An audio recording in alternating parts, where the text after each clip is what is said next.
आज हम बात करने जा रहे हैं भारत की सबसे बड़ी एडटेक कंपनी बीजेस के बारे में। ये एक ऐसी कहानी है जो जबरदस्त ऊंचाइयों से शुरू होती है और फिर एक बहुत ही नाटकीय गिरावट पर खत्म हो जाती है। जरा सोचिए, साल 2013 है। एक पूरा स्टेडियम खचाखच भरा हुआ है, लेकिन किसी कॉन्सर्ट या क्रिकेट मैच के लिए नहीं। लोग यहाँ इकट्ठा हुए हैं मैथ्स पढ़ने के लिए, और उनको पढ़ाने वाले हैं बायजू रविंद्रन। यहीं से उनके करिश्मे की शुरुआत हुई थी।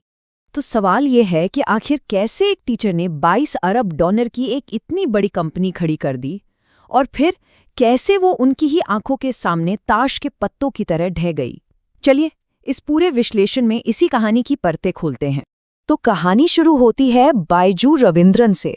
वो सिर्फ एक टीचर नहीं थे, कह सकते हैं कि एक जादूगर थे जो मैथ्स जैसे मुश्किल सब्जेक्ट को भी दिलचस्प बना देते थे। उनका पढ़ाने का तरीका इतना अलग और क्रांतिकारी था कि स्टूडेंट्स उनके क्लास के दीवाने थे। 2003 में कैट में 100 परसेंटाइल स्कोर करने से लेकर 2006 में अपनी नौकरी छोड़कर बायजूस क्लासेस शुरू करने तक उनकी रफ्तार जबरदस्त थी। 2009 तक तो वो सैटेलाइट के जरिए 45 शहरों में पढ़ा रहे थे, और 2015 में उन्होंने वो चीज़ लॉन्च की जिसने सब कुछ बदल दिया, बायजूस लर्निंग ऐप। ये एक टीचर से एक बिजनेसमैन बनने का बहुत ही तेज सफर था, जो भारत की शिक्षा को हमेशा के लिए बदलने वाला था। आखिर उनकी सफलता का राज क्या था? ये था कॉन्सेप्चुअल लर्निंग। मतलब उनका फोकस रट्टा मरवाने पर नहीं, बल्कि कॉन्सेप्ट को गहराई से समझाने पर था, ताकि छात्रों को सब्जेक्ट से प्यार हो जाए।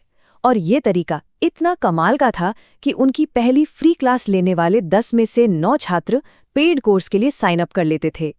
और फिर आया वो दौर जिसने बायजूस को सिर्फ एक सफल कंपनी से एक ग्लोबल जाइंट बना दिया, कोविड-19 महामारी के दौरान एडटेक में पैसा जैसे बरस रहा था। देखिए, 2019 में जहां इस इंडस्ट्री में $429 मिलियन का निवेश था, वहीं 2021 तक ये आंकड़ा लगभग 10 गुना बढ़कर $4,165 मिलियन हो गया।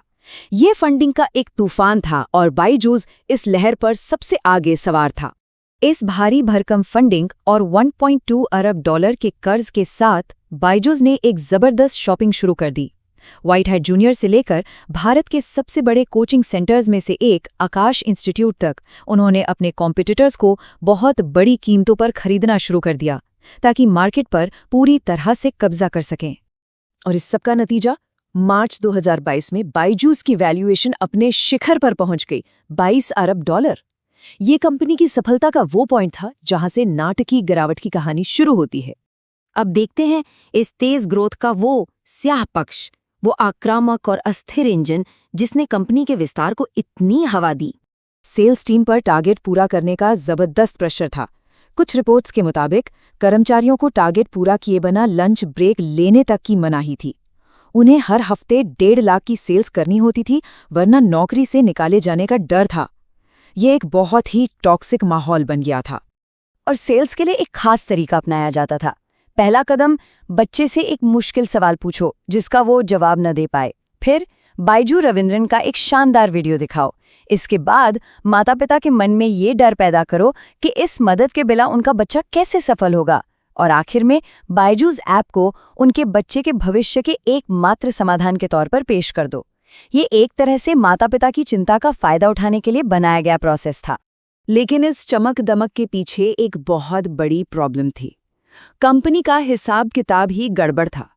आसान भाषा में कहें तो हर एक कोर्स बेचने पर कंपनी जितना कमा रही थी, उससे कई ज्यादा पैसा मार्केटिंग, सैलरी और दूसरे खर्चों में उड़ा रही थी। यानी हर नई सेल कंपनी के घाटे को और भी बढ़ा रही थी। और फिर वो पल आया जब महामारी से बना ये पूरा का पूरा भ्रम टूट गया और हकीकत सबके सामने आ गई। देखिए, बायजूस की पूरी स्ट्रैटेजी एक बहुत बड़ी गलतफहमी पर टिकी थी। उन्हें लगा कि महामारी के बाद जो ऑनलाइन लर्निंग का ट्रेंड आया है वो हमेशा के लिए है। लेकिन असली बात ये थी कि स्टूडेंट्स और पेरेंट्स ऑनलाइन पढ़ाई से थक चुके थे, और जैसे ही स्कूल खुले सब ऑफलाइन क्लास की तरफ वापस भाग गए। और जब 2021 की वित्तीय रिपोर्ट, जो काफी देर से आई, उसने कंपनी की असली हालत को दुनिया के सामने लाकर रख दिया। बायजूस ने 4,564 करोड़ रुपए का कुल घाटा दिखाया, जो उसके रेवेन्यू का लगभग 2 गुना था।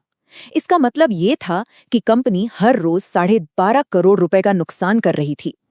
और फिर एक और हैरान करने वाली सच्चाई सामने आई। बायजूस का 80% पैसा कोर्स या सब्सक्रिप्शन से नहीं बल्कि टैबलेट बेचने से आ रहा था। मतलब ये कि जिस कंपनी को दुनिया एडटेक का भविष्य समझ रही थी, वो असल में एक हार्डवेयर बेचने वाली कंपनी थी। और हार्डवेयर बेचना कम मुनाफे वाला धंधा है जो निवेशकों की उम्मीदों से बिल्कुल अलग था। और इसके बाद कंपनी के गिरने का एक तेज और विनाशकारी सिलसिला शुरू हो गया। इसके बाद तो जैसे मुसीबतों का पहाड़ टूट पड़ा।